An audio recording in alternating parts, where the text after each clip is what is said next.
Go live here. What's up, everybody? What's up? Thank you for tuning in. We are live on the Mr. Checkpoint podcast. This will be the fourth episode. We've been going live every Wednesday at 6 p.m. Today, 5 p.m. because of our guest here. I'm going to click on Instagram to allow them to join. I want to thank everyone for tuning in. We are live on Spotify, Apple Podcasts, so you can restream. And we are interviewing Mr. Mark Williams. Now, there was a video that went viral. Uh, I put that the name was Martin, and it was at a town hall in Pasadena and Altadena, where Attorney Crump went to advocate and help the people there. And he came in and he really broke down and said, what took you so long? It was a really moving moment. It went viral. The Shade Room shared it. And yeah, we're going to be talking to him in about 7 minutes. So that's what we're doing in 7 minutes. I want to thank you for tuning in. A lot of people asked how they could help him. If he had a GoFundMe, we're going to talk about it. We're going to talk about what happened, his experience, and ways we can help support him. What's up, keeping the swine in line? Thank you for commenting. See you on YouTube. Here we go. I'm going to share my screen. Replace screen sharing. I think I can do it. Oh, okay, there we go. So this is a sunset listing. Right before we talk to him, we're going to make a phone call or two, depending if we have time, to what potentially is a price gouger here. So let's see, 310-202. Okay.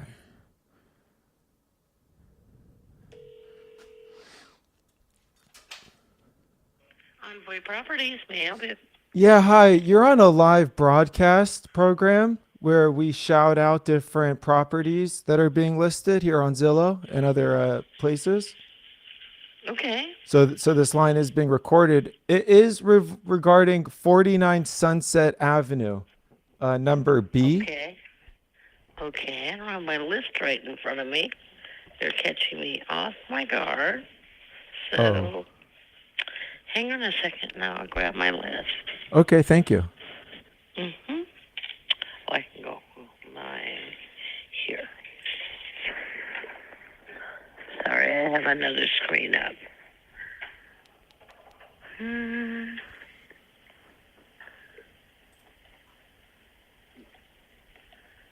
I'm Audrey. Hold on. Here we are. I have that listed. It's a 1-bedroom, 1-bath apartment, completely remodeled, new blinds, freshly painted, new laminate floors, walking distance to the beach. It's right off of Sunset Avenue and Speedway. It's available to see, and I have it listed for $24.95 a month, and the security is $24.95. Right. Doesn't say anything about pets. It's probably maybe negotiable, but probably case by case. Yeah, well, I see here on 1/19/2024, you have it listed for, or someone had it listed for 1,695. So in 1 year, you have a 47% increase. No, it's not 1 year. There are 2 different units in that place. This is a 1-bedroom. Uh-huh. And the one that was $16.95 was 49.5 B. But when you list it on Zillow or any of the other places, you're not able to add it by the half address. You have to just put the straight address. And when folks call, we say it's 49.5. This one is 49. Okay. I know because I do the listings. I appreciate you letting us know that. We've been calling and letting people know. A lot of times we've talked to realtors who weren't aware of Penal Code 396, which says you can't market at more than 15% in the state of emergency here in California. So I appreciate you. This is a different situation. The man that had lived there previously Thank you. had passed away, and we redid the whole unit, and this was a 1-bedroom, not a single. The other one was a single. Understood. Okay, well, thank you for your time. Oh, you're very welcome. Bye-bye. Okay, bye. So in some cases that happens. We've been calling now since really the fire started. We've been calling different landlords. We've had all of the types of responses. We've had responses of, "Oh, I didn't know. Let me lower that the rental fee." Some people threatened us. Some people said that it's a mistake in Zillow and it's a different unit. So we're gonna keep uh, calling different ones. But right now, we have Mr. Mark Williams that we want to talk to. It's going to be at 5 p.m., so that's in 2 minutes. Do want to thank our sponsor that allows us to make this happen, attorney V. James D. Simone Law. He's a civil rights employment attorney, and he does amazing work. I'm thankful to know him. You can reach him locally here at 310-693-5561. His firm does free evaluations. And in the situation sometimes of police brutality, he is an amazing attorney to consider and reach out to. So wanted to share that. And if we could play the video of why we're here and who we're interviewing. Well, no, not that one actually. The one on Instagram, if we have it here. I'll pull it up. If not, let me see here. 1 second.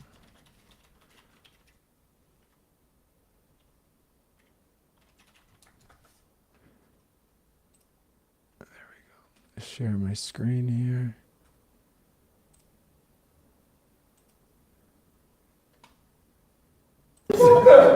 Now we being here, and Martin, thank you. I'm so sorry.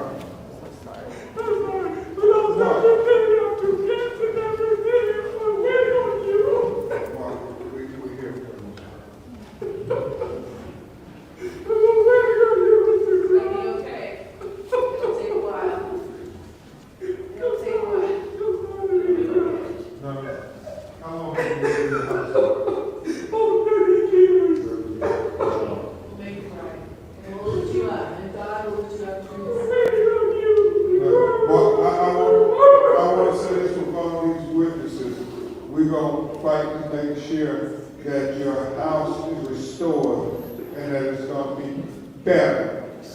It's going to be better. We're going to persevere together.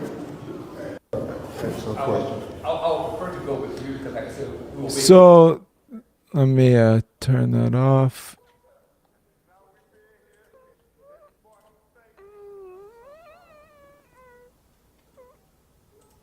Okay, so let's bring Mr. Mark Williams in if we can here.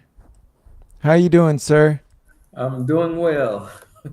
Doing well. I want to apologize because I know in the video it said Martin, and Right. you're Mark. You're Mr. Right. Mark Williams, correct? Yep. So, well, I guess you did. How did you hear about that video, or how did you hear about that video? Yeah, I was leaving the hotel room, getting ready to go work out, and my wife was on her computer and she was laughing, and then she was crying.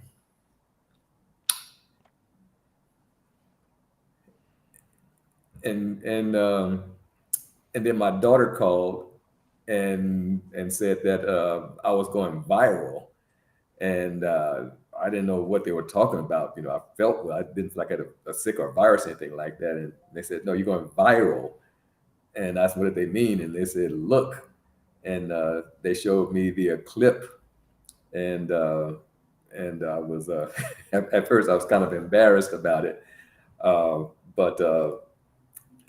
I'll just overcome with the grief of the whole situation, and like I was telling one of Attorney Crump's associates that we had heard about different attorneys who were looking to sign people up for the suit against Southern California Edison, and at the hotel we were staying at, there were a couple of attorney groups that were there.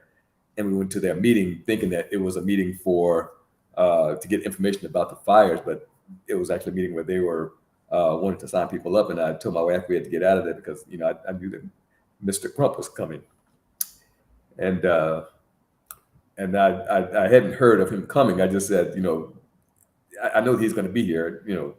This was a big event, a catastrophe. And I told her, we'll wait for Mr. Crump. We'll just wait. And she said, well, how do you know he's coming? I said, I don't know he's coming. I said, well, we just have to wait. And when he showed up, it was a relief. And when I was asking him the question I was asking him, and after he spoke, I was just overcome with emotion because I felt that I felt like the Marines had come. And the reason why I said that the Marines were coming because had been working on my family's genealogy for the past 7 years, and I just started working on one of my cousins who was killed in Vietnam, and he was a Marine, and he died in '67. And I was researching him for like 3 weeks, finding out his whole life from the time he was 17 up to the time he was killed. And he was a Marine, and he was involved in being on the front line of the different operations that he was on. So with that reference, when Mr. Crump came to town, I felt like the Marines had come, and I was just overcome because I felt I was in a safe space with him, and I didn't feel as though I was in a room full of people. I just felt I was talking to him when he was up in the pulpit speaking, and I was just overcome with emotions. And my wife and I, we had spoken already, and we knew that the grief would come in. It would come in waves, unexpectedly. And I've since have broken down a few times, but it's usually when I'm in the presence of someone who I consider is a safe space. Because that whole thing about men don't cry, that kind of stuff that was drilled into my head, growing up. I debunked that, years ago, when Barack Obama was elected president, and my wife and I, we cried that night. But this catastrophe, it's real, and it's bigger than just me. And I wasn't the only one affected. And unfortunately, there were people whose lives were lost, and their family have to deal with that grief. And I heard them speaking, and I just felt as though that I was in a safe space. And I, like I said, I was waiting on Mr. Crump to come to town. It was just, I knew he had to be there. He had to be there. Wow, But, that's really special. And I want to say that it went viral because of your bravery and you being authentic and sharing. And I think people need more of that. And that's why so many people saw it, wanted to share it. I know the comments were like, I mean, look, a lot of things posted on social media, you see comments both ways, right? I like the outpour of love to you and your family was like tremendous. and I've never read the comments. My wife read a couple of them, and I said, well, okay, but I haven't read any of the comments though. I But understand that. just seeing myself, in that vulnerable position, I didn't realize I was in a vulnerable position. I was just in a safe space, Yeah, and I no, just I felt hear as that. though that Mr. Crump he's there to help the people of Altadena, and I want to make sure that that I got his help, specifically his help. And I'm not concerned about the money aspects of it, his fees and stuff like that. I've spoken with other people before, and they say, well, such and such is fees this, fees that. It's not about fees. It's about the integrity of the person.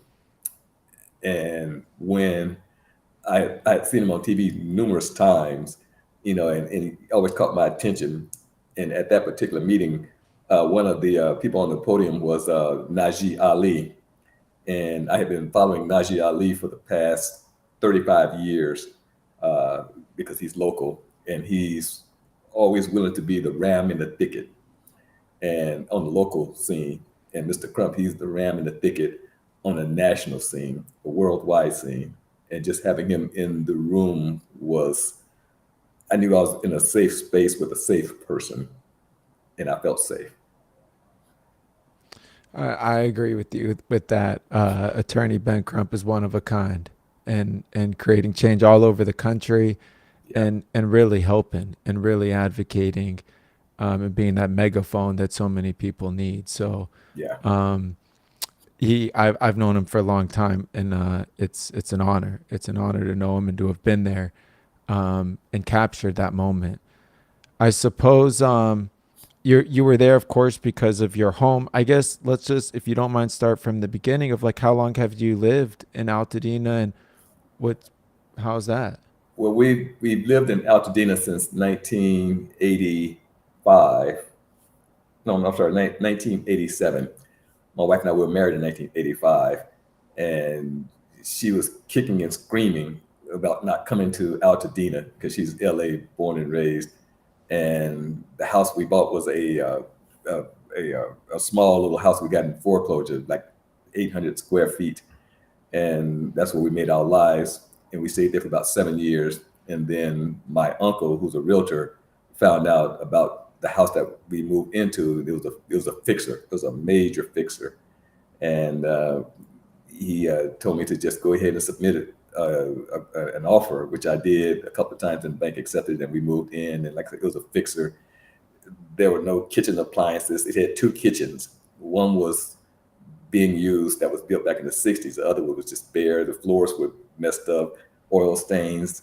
The electrical was in decent shape. It had like 6 furnaces in the basement. Only one of them worked. And we used the kitchen in the opposite end of the room that had a bunch of louver windows, and it was drafty. And we put sheets up over it and plastic over it. And when we had our daughter, I was the cheap bottle washer after my wife had cooked and everything, and we did everything in the kitchen and the bedroom, and that was it. And then we eventually, started fixing it up. I put in lots of hours, lots of days in different aspects of the house. I put the new roof on. Me and a couple of guys put the roof on, and then I started doing the landscaping. And I'm a retired landscape contractor, and for over 30 years, I was taking care of other people's yards and doing projects for the city and the state and county and libraries and different other entities. And I never did anything to my yard. And my wife would make fun of me saying, that the cobbler's kids don't have any shoes. And I said, you know what? I need to start working on my yard, which I did. And everything was turning out the way I wanted it to turn out. The trees I planted, they were growing the way I wanted it to. The roses were growing the way I wanted them to. Everything was going the way I wanted it to. And we fixed up the house. And my daughter went to college. She came back, and then she just had her baby. Her baby is 2 months old. And we were, and she was staying in our guest house. And our plan was that the house would go to her because we wanted to create generational wealth, for our daughter. And that was the plan. And on that night, that day on the 7th, we saw the fires in the mountains, and we were getting alerts that said that there was a possible evacuation east of Lake Avenue, and we're west of Lake Avenue, and we were getting those alerts quite a few times. And unbeknownst to us, my mother-in-law was living in a facility that was right near where the fire had started. And we didn't know that the facility was in danger until the fire had gotten up into the mountains. And they called us and asked us if we should come get her. And we told her we couldn't come get her because we were unsure about if we were going to be staying where we were going to be staying. We couldn't care for her. And they said that they would take care of her and the other residents there. And come to find out that the roof of the building was on fire, and one of the guests who lived there, one of their relatives, came into her room and scooped her up out of her wheelchair, and they took her downstairs, and she didn't have time to get her purse, which contained her wallet and her glasses and other items, and we didn't know where they were, and we were too busy, thinking about the fire coming over the horizon and coming to our house. And this fire behaved differently from the other fires because of the wind. And we figured everything was okay. Didn't get any alerts to evacuate from our area. And so I went to bed about 12 o'clock that night. And my wife was staying in the living room just watching her, looking at her phone because the power was off, so we didn't have TV. And when something woke me up at about 2 a.m., and I went into the living room, and she was there, and the house was smelling like smoke. And I asked if she smelled smoke, and she said she thought she smelled something. And I looked out the window, and I saw an ember drifting into our yard, and I immediately got dressed and went outside, and I manned all the water hoses that I had previously put up around the house. And I started wetting the house and everything. And my wife saw a couple of embers coming down, and she was telling me where they were, and I would hit that and everything. And my son-in-law came out. He started helping me, and then my wife came out. And she came out in her robe and her sweats, and we were all wet in the house. And I told her to go inside the house and just let me know where the embers were coming. And she would tap on the window, tell me the embers were over here, they were over there. And I started hitting that, and next thing I know, they started coming in legion. And I was having a serious conversation with God, and we were talking, and I was pleading with him, I was begging with him, I was getting mad at God. I was, why are you letting this happening? And it was just a really tough situation. And then something told me to just shut up, and I shut up. And the embers started coming in like a gazillion embers. And I looked up and I saw my neighbor across the street. His yard was on fire with big flames. And I told my wife we had to get out. We had to go. And she was saying, no, she can still stay out. I said, no, you have to go. And my daughter, she packed up her baby and put the baby in her car. And her husband, he put the large dogs in his car and took off. And as my daughter was getting ready to leave, a big branch fell across the driveway from our oak tree. And I tried to pull it, but it was a huge oak tree branch, and they're very, very heavy, very large, and I just could not get it. And I had to go down to my basement. I got my handsaw because my chainsaw, I didn't have fuel for that. So I was out there sawing oak tree limbs enough so that she could get out, and then she finally got out. And then my wife came. I told her, we're going to go to my Uncle Everett's house, which was always our place to be in case something happened. And as she pulled out, I ran into the house to grab some more stuff, and I threw it in my car. And as I got to my top of my driveway, the neighbor's house across the street was now on fire. And the lights were out. The smoke was so thick I couldn't see the front of my car. And I just started driving down the road, trying to stay in the middle of the road, trying to find the yellow stripe. And I couldn't find it. And when I made the turn onto what I thought was Marengo Street, I was actually turning into the corner curb of the neighbor's house. And I backed up, and I was able to find the street. And I got on Lincoln Avenue thinking I'm going to my uncle's house. And I called my wife, and my wife had gotten disoriented. And then I really started freaking out. I was saying, God, please save my wife. Don't let my wife perish. Please, God. Please don't let God, please don't save my wife, please.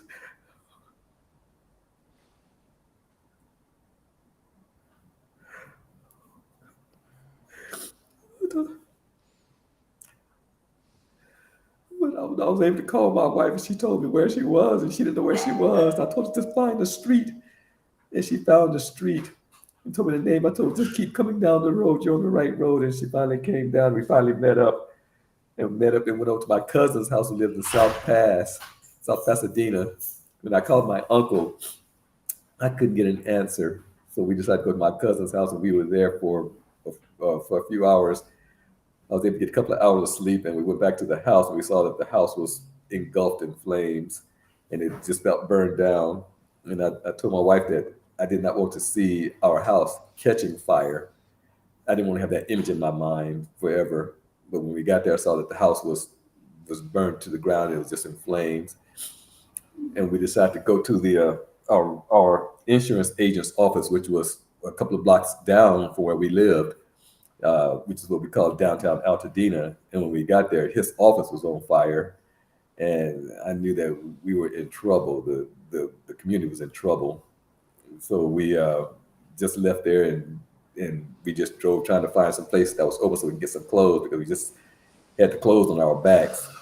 And we finally was able to go to Target, and we got some clothes, and we went to get something to eat at Denny's. And my wife was on the phone trying to find a place to stay, and a friend of hers told her about the hotel that was in Glendale, and we went there, and we were able to get a room and just deal with the insurance.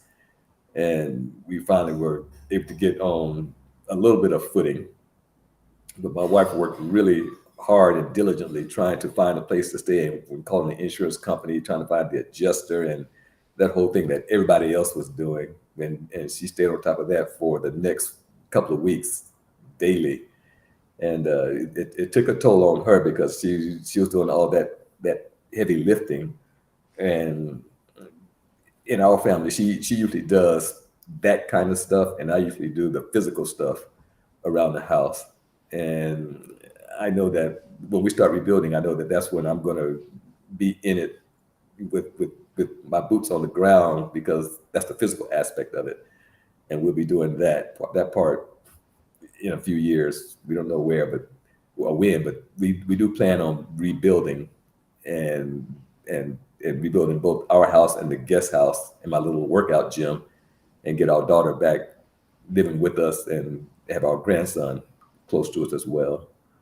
But I know that we're not in this by ourselves. It's it's it's hundreds of people, hundreds of families, and some of them won't be rebuilding, and some of them didn't have insurance or adequate insurance. And I really feel sorry for them. And when I was at one of the FEMA centers getting information, there was an older gentleman next to me, and he was on the phone and he was crying and talking to someone and finding out that he didn't have insurance. And it just broke my heart because there's nothing I could do for him, just absolutely nothing. And I'm fortunate, and we're blessed that we're blessed that our house burned down, because I would not want to have seen my house partially burned or just heavily damaged. Our house was built in 1897, and I wanted to make sure I took care of the old girl so that my daughter would have a place to stay. And we loved that house. We put a lot into it. It kept us safe, warm, and dry.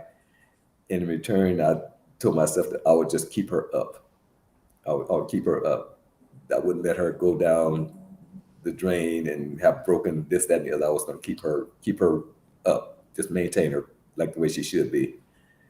And it gave me a sense of connection to the house itself, because I thought that we were made for one another. She was built for me, and I was born for her, to take care of her. And I just want to make sure I have a place that my wife can be safe.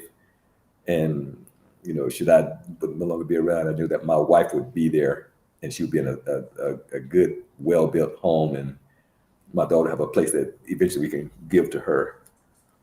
But it's we're not alone, and there are a lot of people who are a lot worse off than we are. And I'll just continue to pray for them. And I thank all the people who pray for us. I believe in prayer, and prayer works. It works. And so many people pray for us and have been praying for us to have strength to get through this. And we are strong. And I know sometimes I still break down, but I know that there are blessings in this catastrophe that we will feel and experience. And there will be hundreds and thousands of other people in Altadena who will be blessed as well. There's a blessing in here somewhere. And at some time, we will all experience those blessings. It's just a matter of being patient.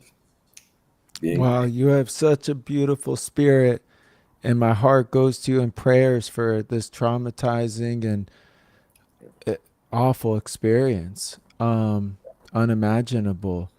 I I wanted to ask a couple quick questions. I did want to let people know that that there's a GoFundMe that they can support and contribute to for your family. I wanted to put that up on the screen, and we will share a link to it. Wow. Um, That's the last picture we took inside of the house with our grandson. The last picture. Wow. if I'm not mistaken, your his mother is Marissa, right? Yeah, Marissa. And that's who reached out and said, that's my dad in the video. Yeah. She said, I'd never seen my dad cry before, was Yeah. her message, and she helped us make this happen. I guess what's been this process since? Has there been any organizations that have been that you'd want to mention that have been helpful? Is there any organizations that you thought of that have been really maybe lacking that you'd want to say? Well, there was an organization that was at the church, and I forget the name of it. I think it was called Change. I forget Change something. I forget what it was, but they they they they are a tremendous organization, absolutely tremendous, and they work with other smaller organizations as well, and they put their money where their mouths were. Uh, and being in this kind of situation, it's difficult for people to wrap their heads around just how devastating this whole thing was and has and is. And that organization, they came through and they gave everyone who was affected, who lived there, $2,500. And I wasn't expecting that. I was like, maybe they gave everybody like $200 or $300, and but every little bit helps. Oh, You that's know, big. Yeah. having to hire architects and all that stuff, it's expensive.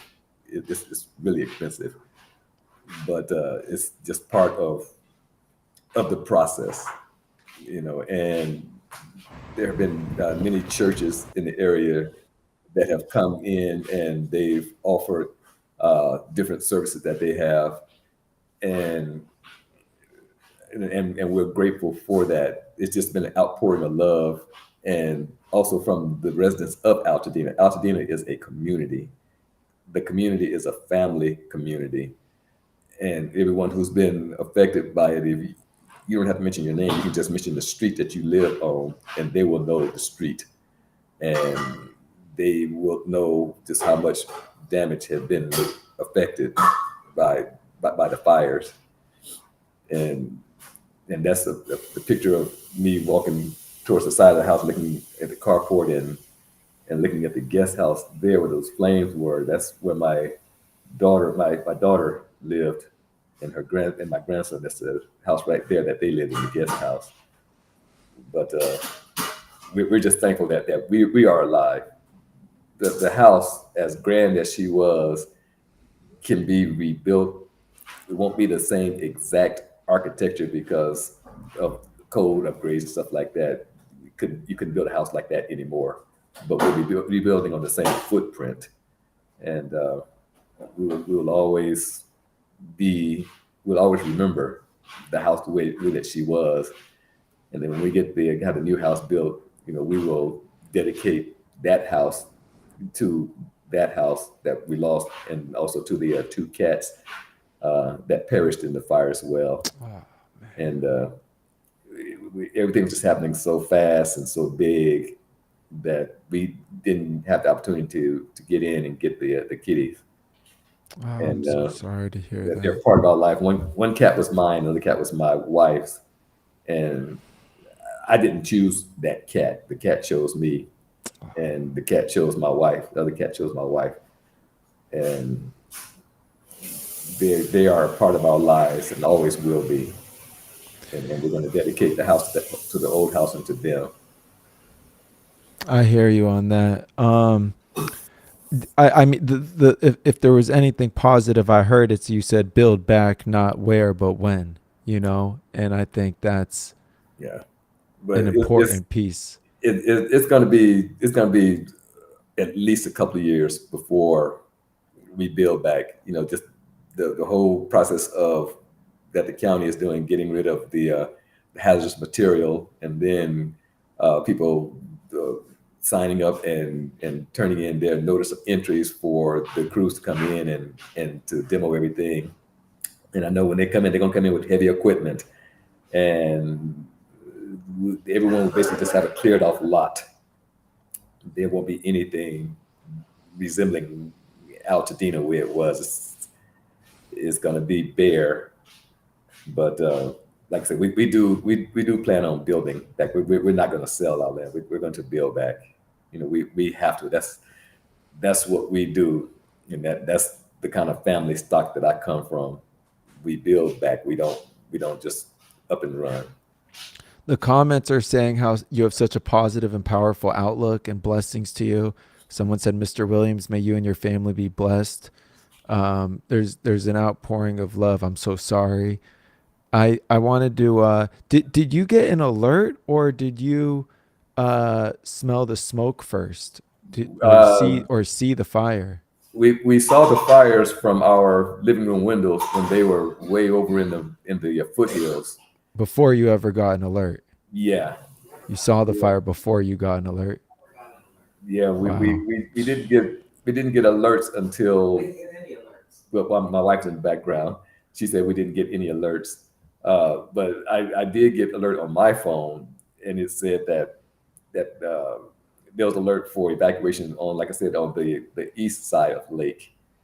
And I was wondering, why the east side of the lake? Why are they making that the delineation? Why east side of the lake?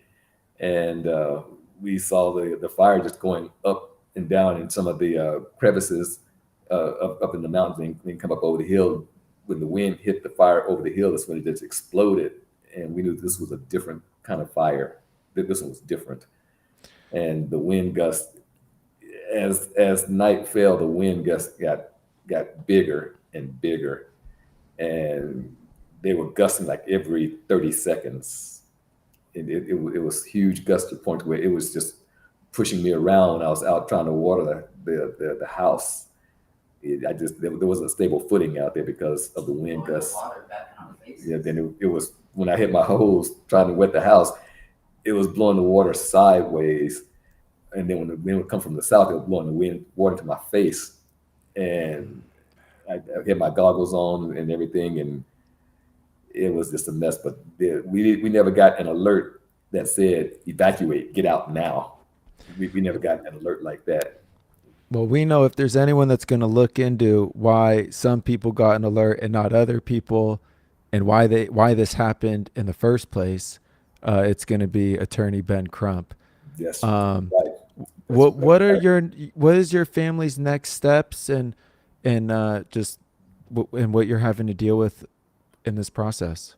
Well, right now we have an apartment that we're living in Pasadena, because I wanted to stay close to the community, to the area. I didn't want to go into LA, and I didn't want to go far south of LA and into other communities. I needed to stay in Altadena or Pasadena as close as possible. And right now I've gone up there to my property a few times just to look for stuff, and we found some dishes and stuff like that. And I cleaned off an area up there so that when we drive up there, we can turn our cars around without having to get nails in our tires.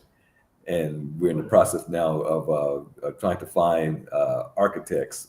We have a couple of architects. One has given us a quote, and another is sending a quote, and the other I just got in contact with yesterday. And I'll be sending my information over to her so that she can look at it and see how we're going to go from this point on. But with our house being built in 1897, there are no plans on file for our house. There aren't any. It's too old. And so far, the insurance, they were able to get a satellite image of the house so that they could draw a diagram of the house to do the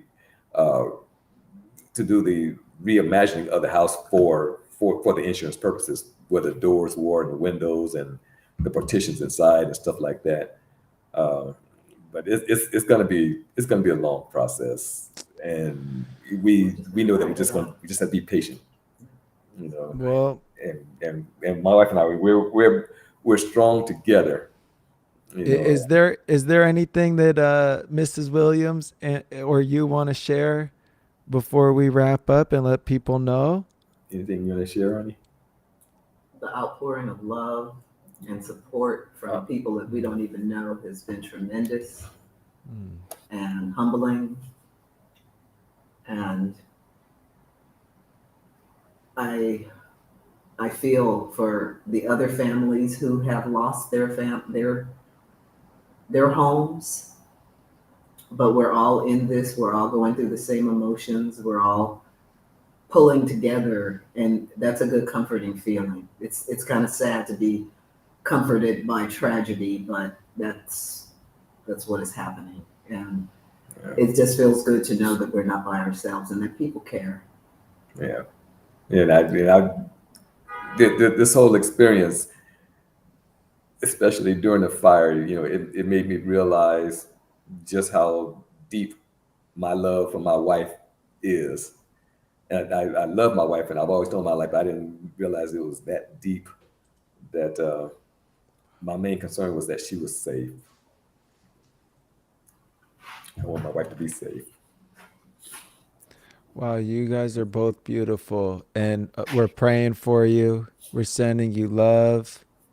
Thank you. We thank you for sharing and being vulnerable and brave. And because that's what it takes, you know, to grab the microphone in that moment or say, yeah, it is these interviews and stuff. So I thank you, and we'll keep uplifting your family story, other stories, and really sharing this link to help you. And if there's anything we can do, we're here. Thank you. Thank you. Thank you. Thank you very much. And Okay, you guys have. I know Mr. Crumpy, he's on the case, and you know, and I know how these things work, and you know, I don't have to talk to Mr. Crump every day or once a week or once a month. I know that he's on it. I know that he is, and We're in good hands. we're in good hands. I know we are. We I, are. I'm an activist here in Los Angeles, and so I've you know, people, they reach out when they have these unfortunate tragedies with police and all this stuff. And I've been doing it for a long time. And you know, before George Floyd, I was introduced to Attorney Crump from a close friend, and I'd reach out to him. You know, he's on the East Coast. I'm here. It would be like 1 a.m., 2 a.m. his time. He would answer. He would take the call. He would give the time, whether he could help them or not. He's an amazing human. I'm thankful to even know him. I think you're in the best hands possible. Oh yeah. And we'll keep rooting for you, man, and I mean, you and your family. Thank we you. appreciate it, and you know, and I'm gonna be praying for, you know, all the communities that are affected by the fires, not just Altadena, but the Palisades fire as well. You know, tragedies are tragedies, and you know, they're very traumatic. You see them on TV, and I never thought that would happen in Altadena.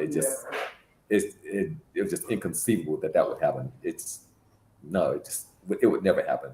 But you know, it was traumatic. But you know, we're going to get through it. You know, God is going to bless us, and you know, I'm just waiting for those blessings, and I'll continue to lift up everyone that I can, and just thank God and give all the glory to God, because without Him and with Him listening to my rantings, you know, God is a good God that He can listen to a grown man rant and tell a grown man to just shut up.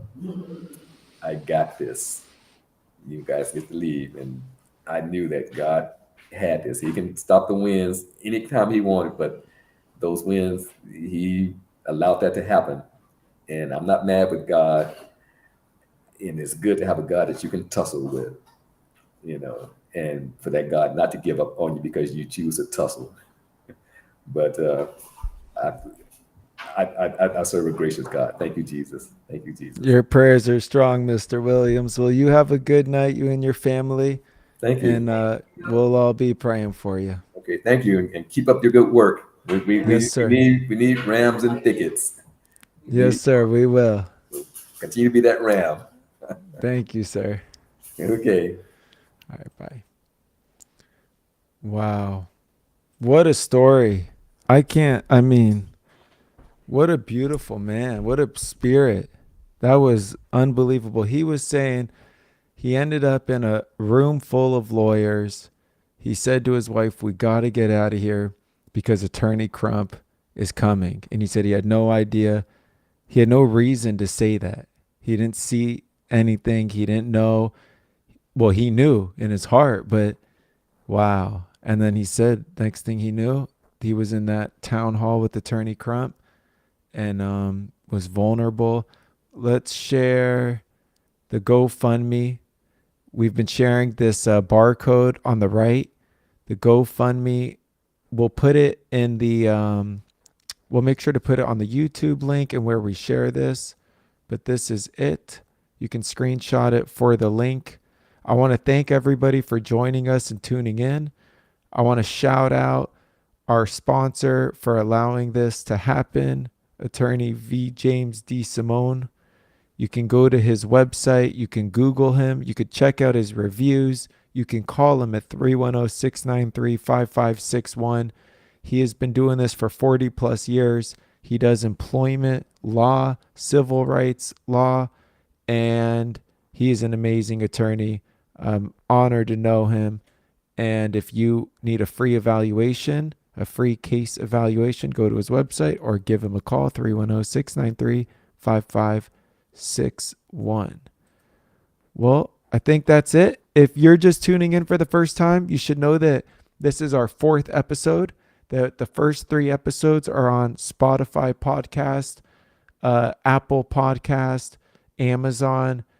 I think we're on iHeartMusic. We're on basically everywhere that streams podcasts. Search MrCheckpoint. Check it out. If you don't mind and you like what you hear, rate it 5 stars. What's up, CSM flight time? I agree. He doesn't, he's a good, okay, here we're in the comments. What's up, Crofty? Thank you for being the admin here on YouTube. I appreciate that. Also, we got to connect, flight time. We're supposed to connect. John Eagle, thanks for joining the chat there on YouTube. Anon Mouse, appreciate you for being here. Can we scroll up or down on the chat? If we can scroll up, yep.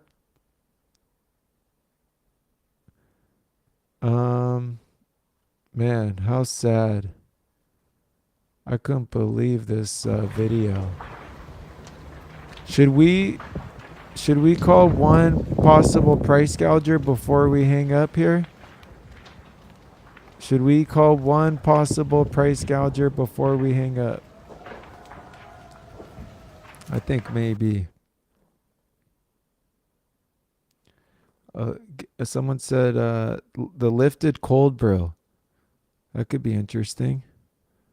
Could look into that. All right, let me share my screen here. We're going to do one. Whoa, Rhodes Avenue, share. All right. So this one, $7,100. This one's $7,100 in Studio City. All right. I wonder if oh, okay. All right, we got a bunch of yeses, so here we are. 4243 Rhodes Avenue. If I swipe down, you're going to see here that on 10/5/2024, it was $4,900. Do we see that? On 10/5/2024, it was $4,900. 10/4, it was listed, then it was removed, but $4,900. Fast forward 2/11, they do 5,500, so that's a 12% increase.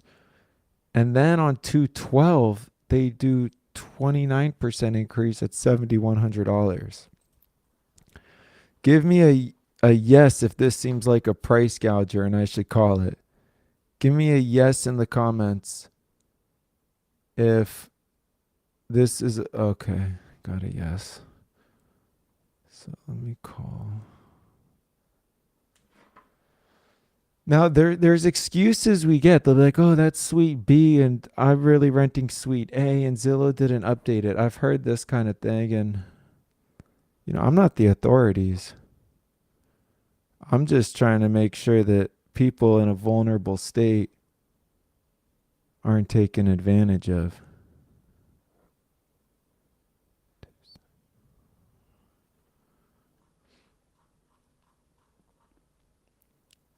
All right.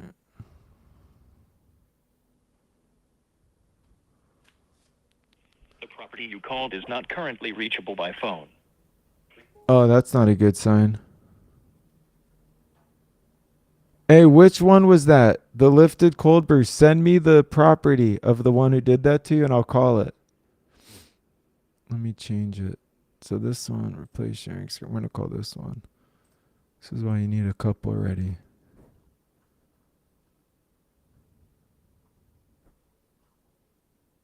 Welcome. Let's see. So this one's $27,800. $27,800. And if I scroll down, it says that it was listed 12/3/2020 24 for 23,000.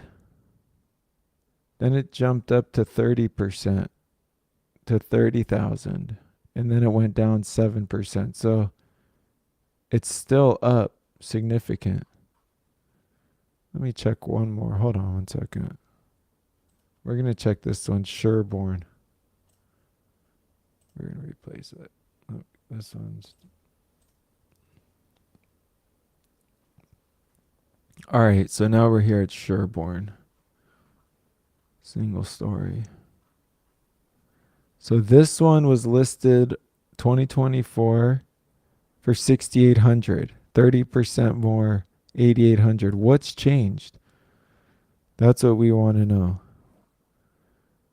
So let's call. Where's the phone number? There it is.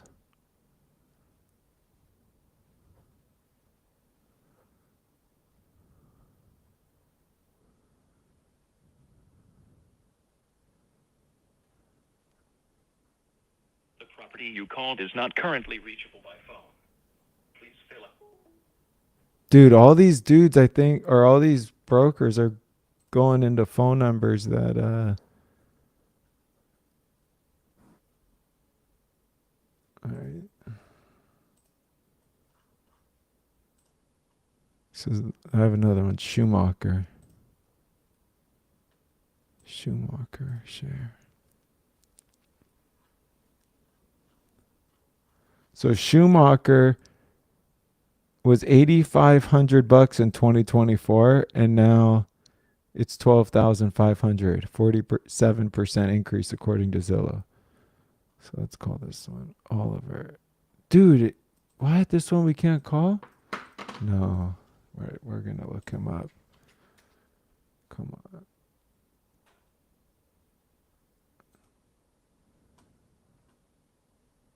Just give me 2 seconds here. Real estate. Come on.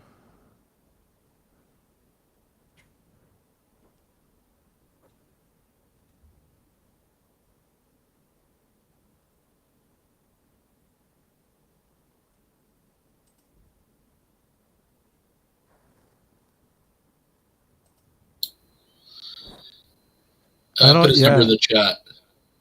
You did? Yeah. For sure. All right.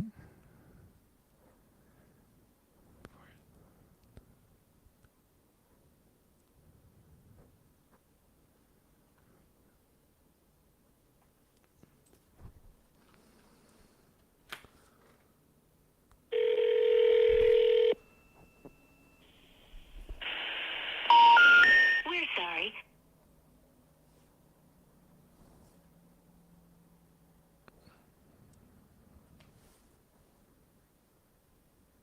Yeah, that number didn't work. Let me try one more.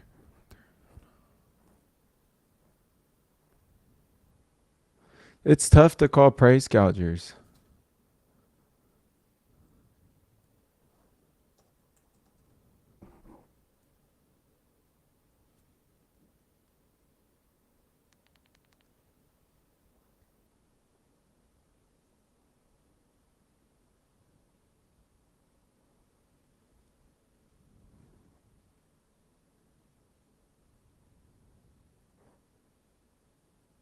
Yeah, I don't hear a ring.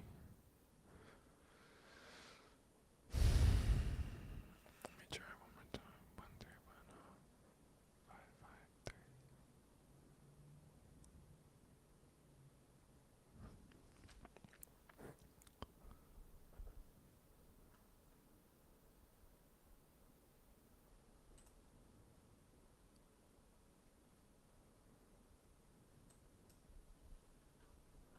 Dude, nothing's ringing. Nothing's happening. So I think that might be a wrap. Unless, yeah, I don't know. These either don't have numbers, the numbers don't work. So